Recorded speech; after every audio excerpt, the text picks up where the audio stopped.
Bonjour à tous, ici Kill, et du coup encore une vidéo cette fois sur Jinbei.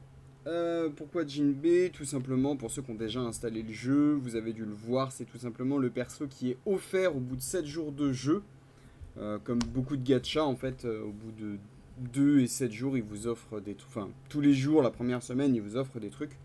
Et en général, le deuxième et le septième jour, c'est un peu les périodes clés et ils vous donnent des persos. Donc le deuxième jour en l'occurrence c'est Doflamingo, mais j'ai pas de Doflamingo sous la main donc je peux pas vous montrer son kit. Et le septième jour c'est Jinbei. Or j'ai un Jinbei 9 étoiles, donc excusez-moi, j'en profite pour faire la vidéo. Il y en a une autre qui arrive dans la foulée sur Ace, et c'est tout simplement parce que Ace, comme dans de nombreux gachas, vous avez un perso quand vous payez 1 € la première fois. Donc par exemple sur NO, bon, sur Naruto Online, ils sont beaucoup plus radins et il faut payer 5 jours si je me souviens. Non, non, je crois qu'il y a des fragments tous les jours, j'ai un doute. Donc c'est Gaara en tout cas. Sur Pirate Reborn, c'est Ace. Donc Jinbei, c'est un Warlord. Bon, c'est comme les marines, c'est comme les pirates. Hein. Au niveau des stats, c'est kiff kiff. Du coup, qu'est-ce que je vais pouvoir dire sur Jinbei? Il a une version ultra rare dont je parlerai pas parce qu'en fait il fait pas partie de la même faction. Il est en pirate. Sachez juste que la version ultra rare pour les fans de Jinbei qui voudraient le jouer est plutôt bonne. Honnêtement, j'en ai pas vu beaucoup parce qu'il est pas très très joué. Euh, et ceux que j'ai vus c'était kiff kiff. Globalement j'ai dû en voir trois quatre. Il y en a deux où je les ai passés sans aucun problème et où j'étais pas trop sûr de s'ils servaient à quelque chose. Et les deux autres que j'ai croisés autour d'eux, ils m'ont absolument rincé. Ils m'ont tué trois persos dès le départ. Enfin, c'était. Leur Jinbei a joué en premier et j'ai vu la moitié de ma team disparaître, quoi. Donc, au niveau des tags. Single Burst, comme je l'ai déjà expliqué, hein, pour le coup, c'est plutôt réel à cause de son premier ultime. True Damage. Alors, True Damage, par contre, comme j'avais dit, les tags sont pas toujours exacts. Et c'est le cas. Il ne fait pas du tout de dégâts bruts. Et la raison pour laquelle il est là, c'est parce que son premier ultime ignore une partie de la défense. C'est un des rares persos qui fait ça. Et bon, à mon avis, c'est un problème de traduction. Ce serait plutôt pénétration pour moi le vrai terme. Juste parce que voilà, il fait des dégâts beaucoup plus élevés. Bon. Alors, son premier ultime, donc tour impair, 2 tours de CD, normal. Tape le mec en face, fait 259% de dégâts. Jusque là on est ok. Et c'est ce que je vous disais, donc il ignore 30% de la défense de la cible. J'ai pas la formule de dégâts, je la connais pas du tout. Je l'ai jamais demandé non plus. Mais bon, peu importe le jeu, très sincèrement, ignorer 30% de défense, c'est... Bon, personne va jamais cracher dessus. Et pendant 3 tours, il va gagner 25% d'attaque et 30% de dégâts critiques. Du coup, ça se donne après le bonus, mais ça fait quand même que le tour 2, si vous mettez un crit, va faire super mal. Le tour 3, si vous mettez un crit, va faire super mal. Vous allez genre péter les mecs en deux, tout simplement. Il n'y a pas d'autre terme. Et le SP4, donc, qui fait pareil, ce qui fait 299% de dégâts. Honnêtement, à mes yeux, ça change pas grand chose. Je vois pas bien l'intérêt.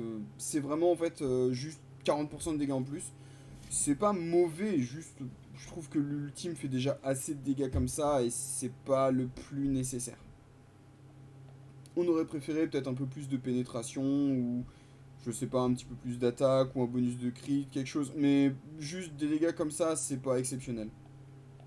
Surtout qu'au final, de 260 à 300, globalement, on prend, allez, 10-12%, on va, ouais, quelque chose entre 12 et 15% de dégâts en plus. Du coup, c'est pas à jeter, hein, mais c'est pas incroyable. Son passif, 40% d'attaque, 20% de vie, 15% de crit, ça c'est average pour tous les DPS, et il fait 20% de dégâts en plus au support. Alors, 20% de dégâts en plus au support, c'est cool, mais ça sert vraiment pas à grand chose. C'est une Grosse arnaque cet effet. Parce que vous le regardez, vous vous dites ouais c'est cool, du coup bah, je vais oblitérer les supports. Et en fait c'est faux. Enfin, c'est vrai, mais les supports adverses en général sont en ligne arrière. Du coup votre ultime qui fait mal, le premier, hein, voilà, qui tape à l'avant, va très rarement toucher les supports. Ou alors votre adversaire est mal positionné, ou vous avez déjà pété toute sa front lane et du coup bah, vous êtes déjà plus ou moins en train de gagner. Du coup c'est pas mauvais mais c'est pas non plus incroyable. Et en SP4 vous gagnez donc un petit peu d'attaque, un petit peu de vie. Alors là on voit pas parce que j'ai mal screen, mais c'est crit rate plus 18% et il fait toujours 20%. Honnêtement c'est zéro stat, hein. Il n'y a rien, c'est vide, c'est super creux. Deuxième ultime, donc tour 2, tous les 4 tours comme tous les deuxièmes ultimes. Il tape au milieu et à l'arrière. Pardon, à l'avant et au milieu, c'est encore pire que ce que je croyais. Et il fait 187% de dégâts. Alors, selon la position de l'adversaire, ça veut dire que vous allez toucher au moins 2 à 3 personnes en considérant que sa team, que toute sa team est encore en vie. C'est relativement bas. C'est pas nul, mais c'est pas ouf. Mais 70% de chance de mettre moins 25% de chance de crit à tous les mecs touchés. Très sincèrement, les moins 25% de crit c'est cool, hein, mais 70% c'est vraiment frustrant. Mais bon, ça dure 2 tours, c'est pas totalement mauvais. C'est pas à jeter, ça fait des dégâts qui sont corrects. C'est juste, bah, ça tape l'avant et le milieu alors que ça aurait pu taper le milieu et l'arrière. Le debuff est même pas assuré. Bon, bof bof quoi. Et en SP4, ça tape pour 200%. L'augmentation des dégâts est ridicule. Ça a toujours 70% de chance, mais la réduction devient de 35%. Là, ok, c'est plutôt pas mal, hein, 35% de réduction. Pour ceux qui n'ont pas fait SPMAT, 35% c'est un petit peu plus d'un tiers. Mais l'effet bonus est nul. Genre, si vos HP sont en dessous de 40%, vous avez 10% de crit en plus. Mais seulement pour cette ultime. C'est nul. C'est catastrophique. C'est vraiment, mais genre, complètement mauvais. Ça aurait pu être, vous gagnez 10% de crit permanent sur l'ultime quand vous le lancez. Ça aurait été à peine intéressant. Mais alors là, avec une restriction comme ça, c'est vraiment juste mauvais. Bon. Ok, le deuxième passif par contre est beaucoup plus intéressant. À chaque fois qu'il va attaquer, il va gagner 12% d'attaque cumulable pendant 2 tours. Bon, je le sais, hein, ma commu, c'est surtout des joueurs de Naruto Online ou d'anciens joueurs de Naruto Online. Je pense que le stacking, vous connaissez. Ça fait des années que le stacking, c'est basiquement 99% de NO. Mais au moins, alors déjà, c'est un des rares persos qui peut stacker dans Pirate Reborn. C'est bon à savoir. Et ça dure que 2 tours. Donc c'est pas non plus complètement cassé. Mais ça reste plutôt pas mal parce que avec combo, parce que de toute façon vous allez le jouer avec combo évidemment. Admettons, tour 1, vous lancez votre ultime, ça combo, vous attaquez une deuxième fois. Ou vous jouez double crit pour avoir une attaque en plus. En fait, vous allez sûrement essayer de maximiser là-dessus, donc vous allez jouer donc ouais, combo, double crit, probablement, j'ai plus le nom de la rune, mais celle qui fait que quand vous tuez quelqu'un, vous allez relancer une attaque, justement pour essayer de maxer le gain. Admettons, donc vous lancez votre première ultime, vous faites un crit, vous avez combo et double crit. Ultime, combo, donc vous relancez votre ultime, crit. Vous êtes déjà à 3 stacks, 36% d'attaque. 36% d'attaque, du coup, ça va aller sur votre deuxième ultime aussi. Du coup, c'est vraiment pas crade. Ça vous fait gagner beaucoup si les circonstances sont bonnes. C'est pas incroyable, mais en SP4, en plus de ces 12% d'attaque qui durent 2 tours, au début de chaque tour, vous gagnez 12% supplémentaires. Donc même si vous n'avez pas de chance sur les combos, sur les doubles crits, sur tout ça, vous avez quand même au moins 24% d'attaque garantie par tour, et à partir du deuxième tour, vous allez être à 48% d'attaque permanent. La moitié de votre attaque en bonus. Bon alors, moi c'est un P5, donc voilà, j'ai 95 000 d'attaque, mon P1 il doit être à 150, 100...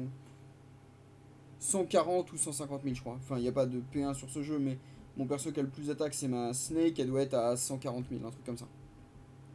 Ça me l'a fait monter à 210 000. Est-ce que j'ai vraiment besoin d'expliquer à quel point 50% d'attaque en plus dans un jeu où le scaling c'est presque inexistant, c'est bourrin. Le problème après, c'est que du coup, bah, ça s'applique qu'à partir du tour 2, donc vous avez déjà lâché la moitié de votre burst.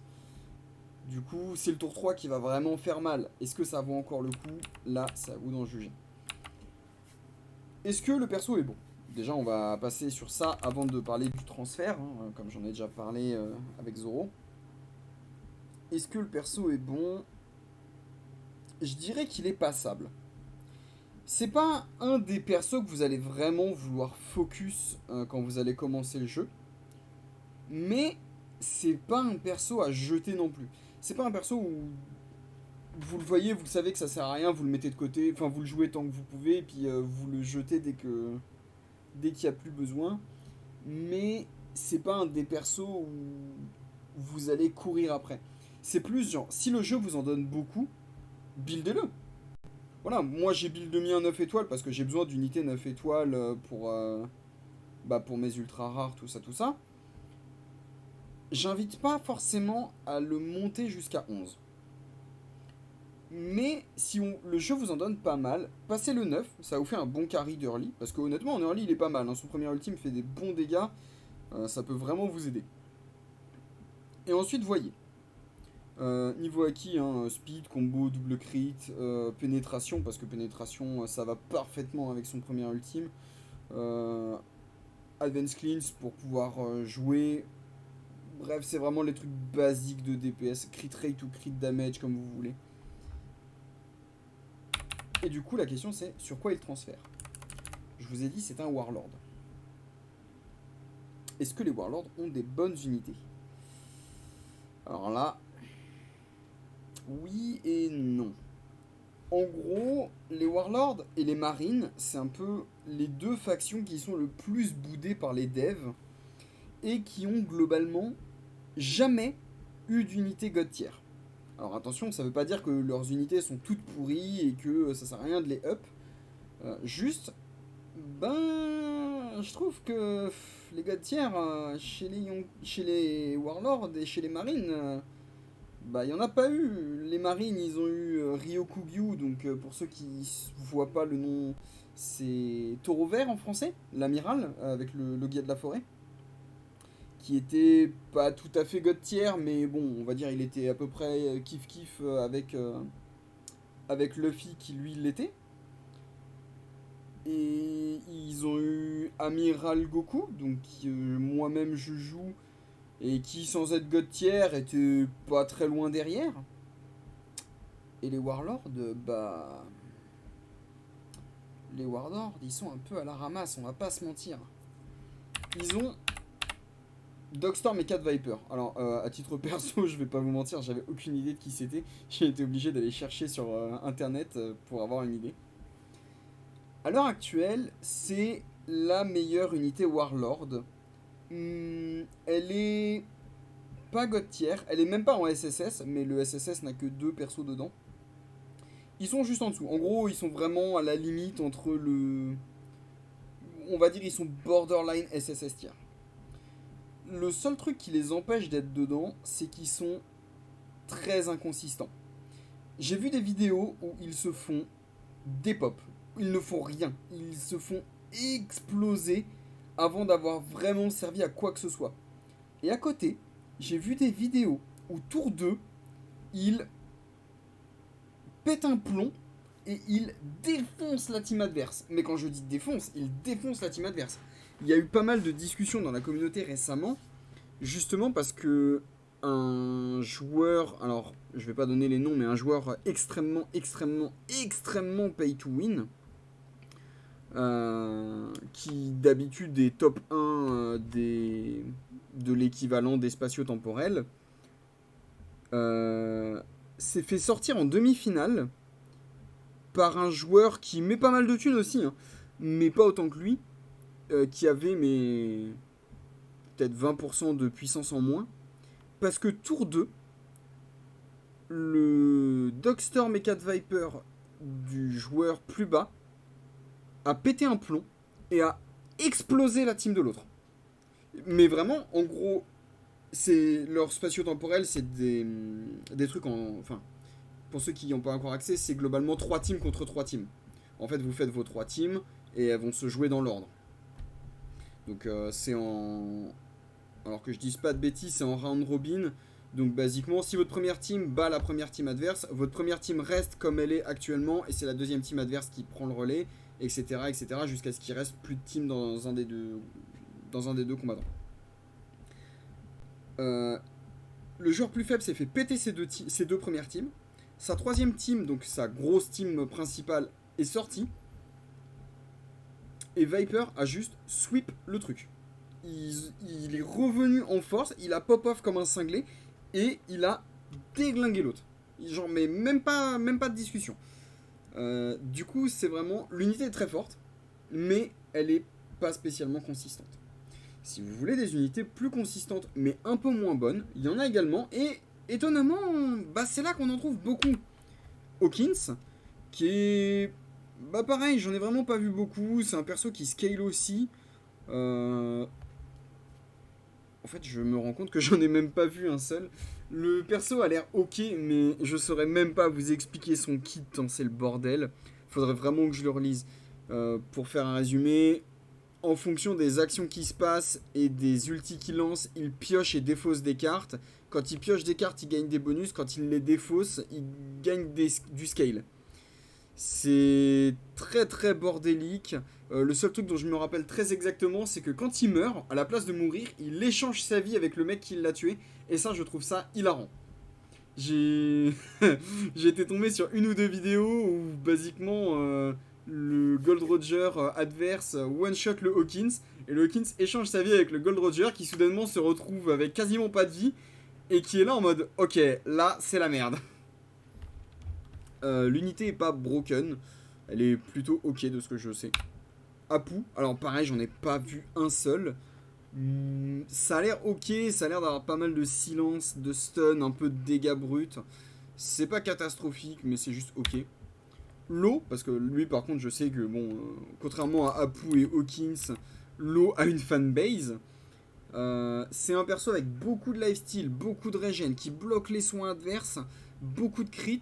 Le perso est vraiment pas mal. Là pour le coup j'en ai déjà vu en action. J'ai un membre de mon, enfin j'ai un joueur de mon serveur qui en a un, pas maxé parce qu'il est free to play, mais qui est vraiment plutôt pas mal up. Et le perso m'a causé pas mal de soucis. Il est vraiment pas dégueu du tout. Shiryu qui fait un... Shiryu c'est un peu un off-tank. En fait à la base c'est censé être un DPS et vous avez le choix si vous voulez le jouer en tank secondaire ou en DPS. Le problème c'est qu'en DPS il est pas très bon et que du coup c'est mieux de le jouer en tank secondaire. Mais le perso reste correct. Et en tank vous avez Kuma qui... Bon honnêtement c'est plus que c'était mais ça reste ok. Il a des trucs rigolos, il a pas mal de stun, il renvoie des dégâts sur les adversaires, tout ça tout ça. Donc sans avoir d'option vraiment puissante à part Viper... Excusez-moi. Bon, les Warlords ont quand même quelques options fun pour les fans. Donc voilà, hein, je pense surtout à Lo parce que Lo a une bonne fanbase. Kuma, bon, moi j'aime bien Kuma, mais concrètement, je sais pas vraiment s'il a une bonne fanbase ou pas. À côté, Shiryu, Apu, Hawkins, je pense que tout le monde dort. Hein. Là, vous me direz, mais j'ai jamais rencontré un mec quand Hawkins ou Apu était sorti. J'ai jamais vu personne dire ah trop bien, je l'attendais de ouf. Tout le monde était là en mode who the fuck. Du coup dans l'ensemble, Jinbei, pas un mauvais perso, utilisable, au moins en 9 étoiles. Au-delà de ça, c'est peut-être le moment de reconsidérer, sauf si vous comptez utiliser donc un de ces persos là. Donc Viper, Hawkins, Apu, Lo, Shiryu ou Kuma. Et l'autre problème, c'est qu'en fait, il y a des Warlords meilleurs que lui dans les non ultra rares. Je pense à Mihawk notamment, que moi-même j'ai pas mal joué du tout. En fait, ça a été un de mes persos principaux pendant longtemps. Du coup, bon, Jinbei, entre guillemets, pas de bol. Hein. La version pirate ultra rare est bien meilleure. Si ça vous intéresse, pareil, je ferai une vidéo dessus. Euh, mais vous verrez que les kits des ultra rares, c'est quelque chose de bien à part. Parce que c'est très très très chargé. Sur ce, moi, je vous souhaite une bonne soirée. Il est 23 h. Et bah, je vais commencer à upload en enregistrant celle sur Ace. Ciao.